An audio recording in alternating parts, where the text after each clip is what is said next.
And thanks for joining us on the first edition of TVC Breakfast from the Business Desk in the new year. Many thanks for joining us once again. It's now time to bring you the feature on the show today.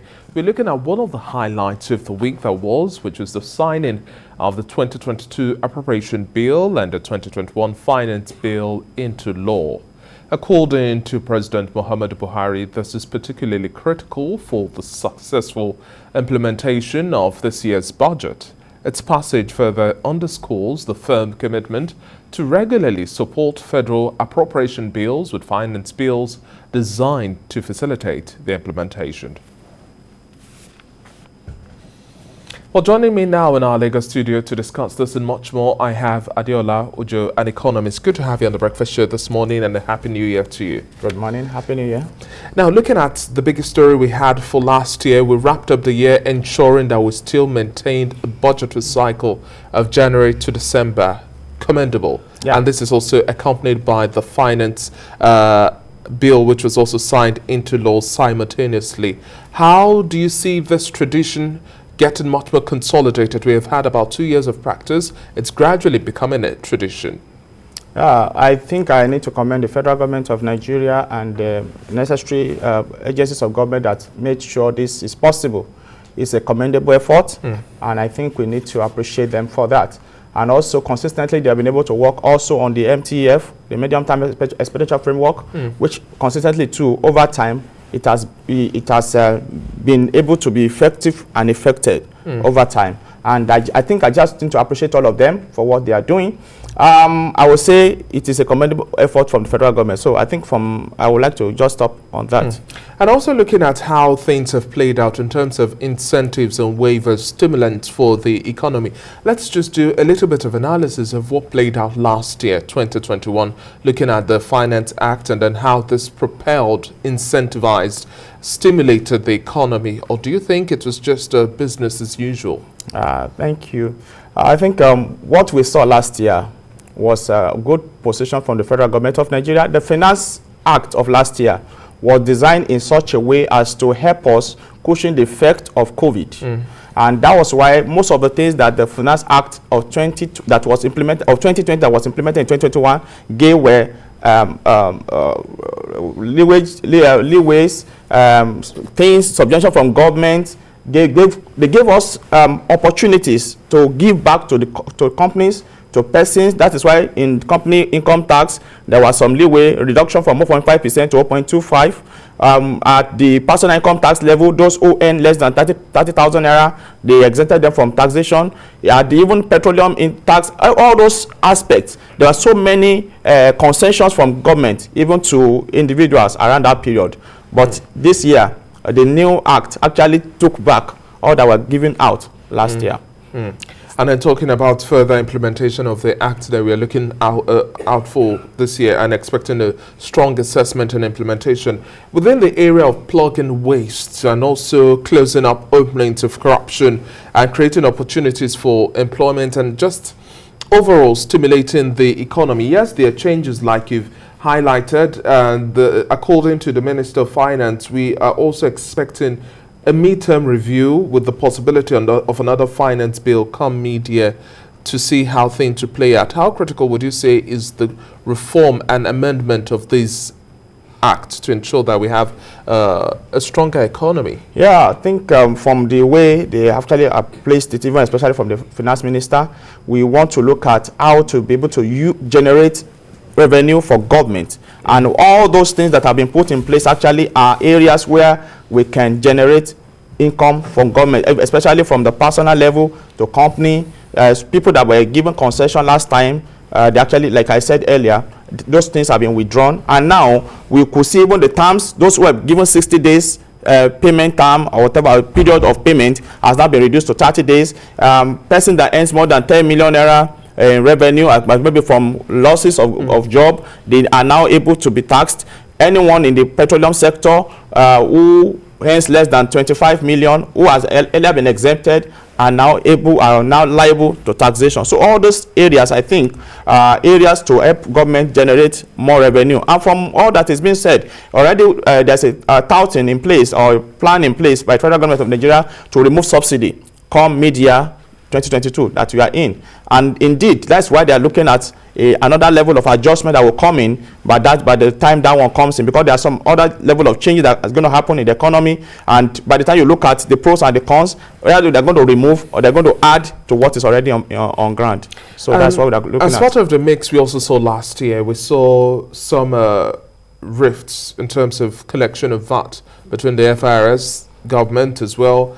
There's the need for clarity, as so many have highlighted. Now, we are also expecting that by mid of this year, the cases would have been dispensed, and then we'll now see further proposals being brought to Parliament to consider. In terms of revisiting and also clarifying who collects what, how would you say this is a key marker in terms of the implementation of the Act?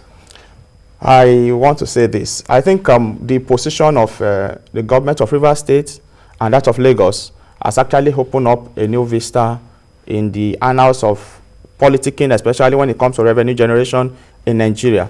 And I think it's also good for us, because as of now, the Finance Bill or Finance Act actually is meant to adjust or to address some of the lacuna that we have in the existing acts or law that has to do with revenue generation of government over time, and also the constitution. So by the time they look at the whole thing, especially from what we have gotten to know, they looked at the whole thing. They actually found out that VAT collection is not even in the concurrent the list of the exclusive list of federal government. It's actually a thing that is given to state government and even local government to be able to pitch, and that was why they went for it. That is not in the exclusive list of federal government of Nigeria. So by the time they went for it, they got it and they gave the challenge. Already, I think it's a matter in court, but basically, from my own point of view, I believe I do not want to subjugate the outcome of the court, but I believe that the outcome will actually spell good for the economy of Nigeria, either positively or positively, because there's not going to be any negative in it. We're still looking for a holistic reform and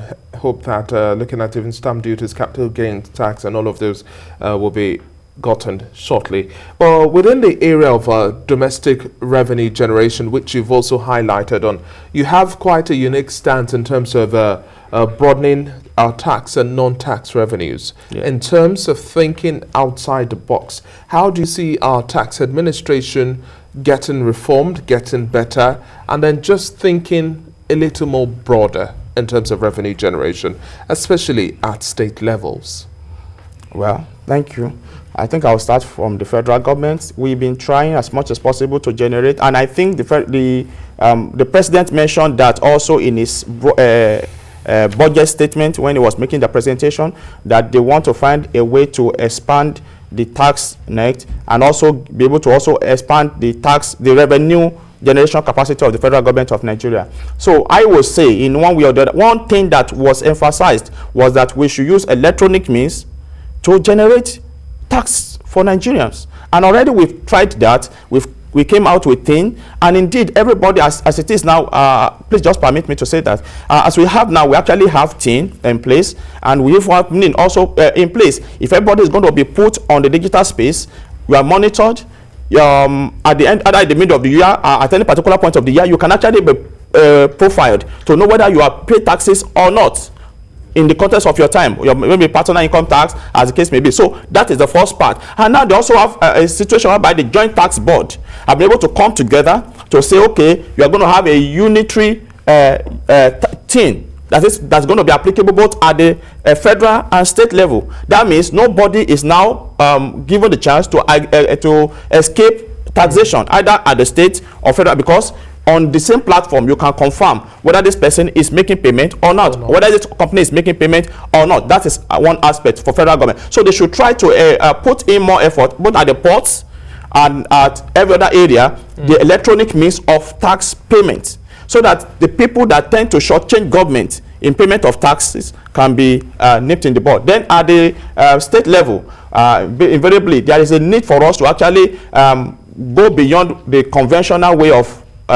getting revenue. Basically, our major way of getting revenue is to wait at the end of the month for federal government to give us something. And when something is not coming, all of us, we have issue. So we should leave that level, and this year be much more productive. Unfortunately, this is a pre-election year. After June, there's going to be a lot of politicking, and that means everything that has to do with working of government will cease. So that means within the next 5 months, this government and the state government should come up and do something unique that they can live on after now. To what extent do you think this would affect the performance of the economic outlook we have? Basically, as it is, I think whatever thing we're going to experience as growth or in this year will be achieved within the first half of the year. And after that, we call it any other thing is going to be a wrap. Any other thing there's going to be a lot of things that will be coming in, and indeed more money will be flowing in the economy, so many things, but economic activity will not be able to be as it is after June. Thank you very much for your time on the breakfast show this morning, Adiola Ojo. It's been a pleasure speaking with you, and Thank once again, a happy New Year. Happy New Year, everybody.